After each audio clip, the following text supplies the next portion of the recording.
Get out. James didn't raise his voice. He didn't have to. He stood in the center of the marble foyer like he owned the air itself, lazily swirling amber whiskey in a crystal glass. Your things are packed. I followed his gaze. 2 pristine Louis Vuitton suitcases waited by the door, last Christmas's gift, back when he still kissed my forehead and called me his lucky charm. The leather gleamed under the chandelier I had chosen, paid for. My hands trembled, but my voice didn't. So that's it? 8 years of marriage, and I'm just removed? He smirked. Emma, don't be dramatic. This marriage served its purpose. He took a slow sip. Your inheritance helped build ClearTech, and now that we're going public, I need someone more aligned with where we're going. Aligned. I almost laughed. My name is Emma Chen, I'm 34 years old, and I was standing in a house my money built while my husband evicted me like unwanted furniture. You mean someone like Melissa? I asked evenly. His smile sharpened. Melissa understands the tech world, she understands vision. You were perfect for the early days, the supportive wife, the generous investor. His eyes swept over me dismissively, but ClearTech is worth $100 million now. We're not playing small anymore. I glanced around the mansion, the sweeping staircase, the imported marble, the artwork I handpicked to make this cold structure feel like a home. Every polished surface reflected one truth. He didn't build this alone. He built it with my $3 million, the money my parents left me after they died in a car accident 2 years into our marriage. I had invested every cent into his revolutionary startup without hesitation. You're really doing this the night before the IPO? I asked. He checked his Rolex, another purchase funded by my inheritance. The board finalizes everything tomorrow. Melissa and I need to prep, so if you could make this quick. Melissa and I. 6 years of hosting investors in this house. 6 years of cancelled vacations because he had just one more sprint. 6 years of believing we were partners. You know what's funny? I said softly. He arched an eyebrow. You think you've won. A slow grin spread across his face. Haven't I? I'm about to be one of the youngest tech billionaires in the country, and you'll get whatever the prenup says. He shrugged, which isn't much. I smiled. Not the wounded smile he expected. The knowing one. Good luck tomorrow, James, I said, lifting the handle of my suitcase. I'm sure the IPO will be interesting. His confidence flickered, just for a second. What's that supposed to mean? You'll see. I walked out without looking back. The front door closed with a heavy, final sound that echoed longer than our vows ever had. He thought I was naive. He thought I was sentimental. He thought I was replaceable. What James never understood was that I grew up in a business family. My father taught me 2 things. Trust people, but document everything. Every transfer of my inheritance into ClearTech's account, recorded, notarized, preserved. Every early contract listing me as a founding investor, archived. Every late night at the office with Melissa, not as discreet as he believed. But my real protection wasn't just paperwork. It was leverage. I checked into the Four Seasons that night, a reservation I'd made weeks ago, just in case. Planning isn't paranoia when your husband starts rewriting history. My phone buzzed. Lauren. Are you okay? Did he do it? He kicked me out. I replied, right on schedule. Melissa's probably measuring closet space. He has no idea what's coming, does he? I looked at my laptop on the desk, at the folder labeled ClearTech, original structure. No, I typed back, he doesn't. I barely slept.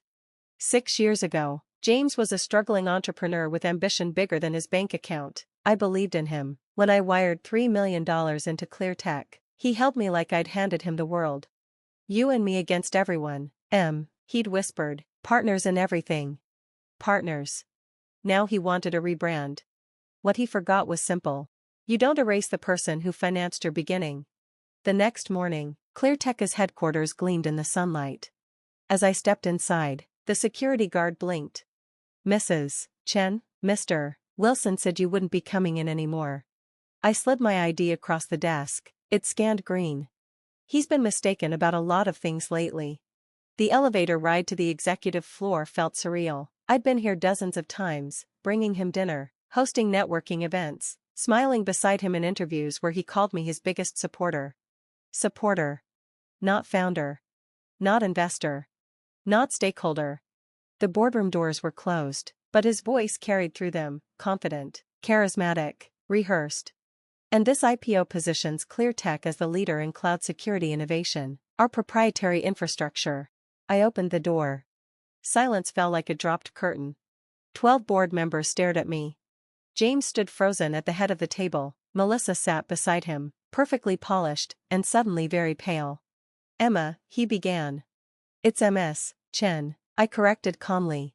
He straightened. This is a private meeting. I walked to the far end of the table and took a seat.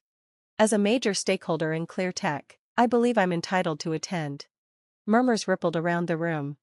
Richard, one of the senior board members, frowned. We were informed you have no official role in the company. I opened my laptop. That, I said evenly, is the first of several things you've been misinformed about. The screen lit up. Transfer confirmations, signed agreements, founding documentation. $3 million. My name. My signature. My equity. I met James's eyes as his color drained. You see, I continued, my voice steady and unhurried, ClearTech wasn't built by one visionary genius. I let the first document project onto the screen behind him. It was built by two. And tomorrow's IPO? It wasn't going to happen the way he planned. Because James Wilson had made one fatal mistake. He underestimated the woman who funded his empire. And I was done playing the supportive wife. Now, I was playing to win. Tech that needs clarification.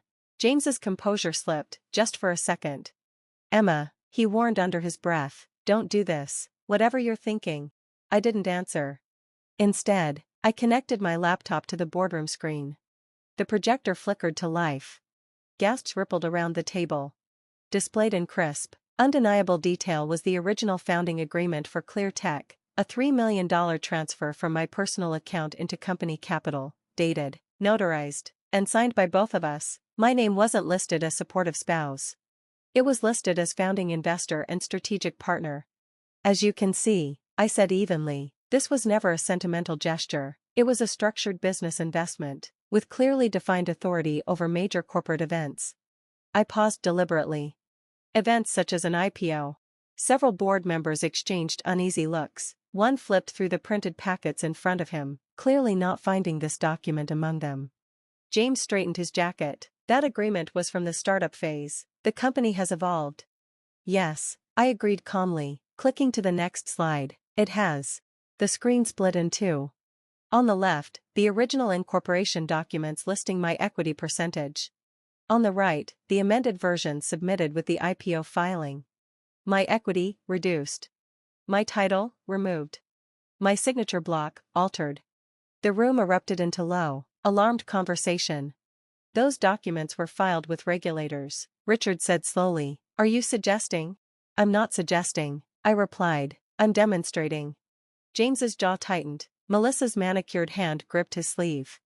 This is a personal dispute, James snapped. It has nothing to do with the IPO. Incorrect, I said, clicking again. Bank statements filled the screen. Highlighted transfers, recurring wire activity, destination, offshore holding entities. Would anyone like to explain why company funds were quietly routed to Cayman accounts in the 12 months leading up to the IPO announcement? Silence.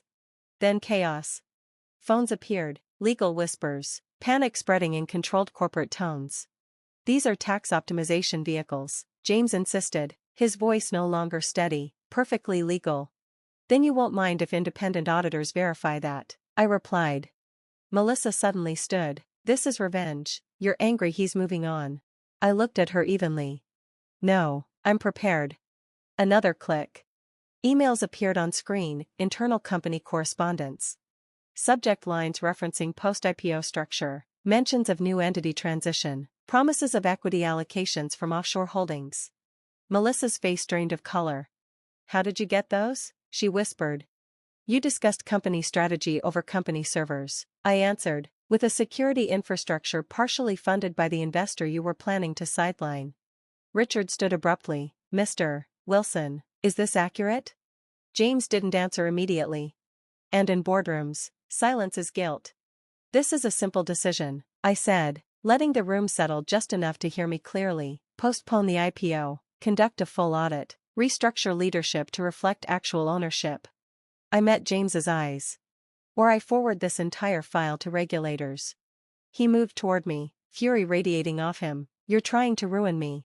No, I said quietly, I'm correcting the record. The board called an emergency recess within minutes.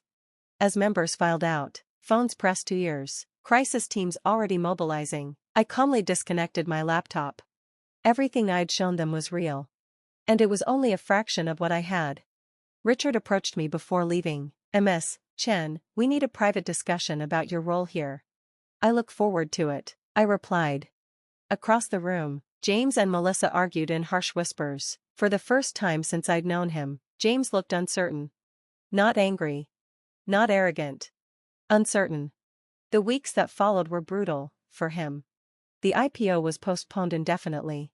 Independent auditors were hired, forensic accountants combed through 6 years of financial activity, legal teams worked overtime. From my temporary office on the 19th floor, I watched the empire recalibrate. Sandra, my attorney, placed a thick folder on my desk one morning. Preliminary findings. At least 12 million in questionable transfers, possibly more. Parallel structure? I asked. She nodded. He was preparing a shadow company. Post-IPO liquidity would have funded it. ClearTech would have been left exposed. I exhaled slowly. It wasn't just betrayal of a marriage. It was attempted betrayal of shareholders, employees, and regulators. And Melissa? I asked.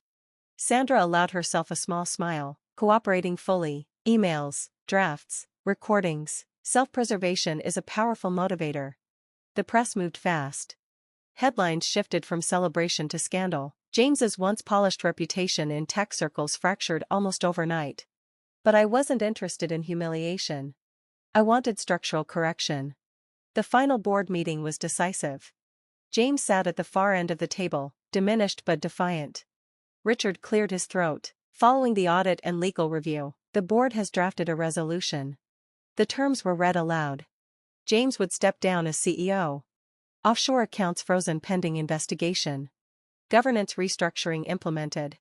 And I would assume the role of executive chairperson, with controlling oversight on major strategic decisions. This is absurd, James burst out. You're handing her my company. Our company, I corrected softly. Built with my capital. Sustained by my support. Protected by my documentation. The vote came swiftly. 10 in favor. 2 abstentions. None opposed. Control shifted. Not through revenge. Through evidence. James approached me as the room cleared. You think you won? He asked bitterly. I think the company survived, I answered. You don't know tech. I know governance, I replied, and I know integrity. He shook his head. You destroyed everything. No, I said calmly, you almost did. I gathered my files and walked toward the door. Before stepping out, I paused. For what it's worth, I added, without turning around, I would have built it with you, all the way. But partnerships require loyalty. And he broke the contract long before I enforced it. As the door closed behind me, one truth settled with clarity. He had underestimated me. And that was the most expensive mistake of his life.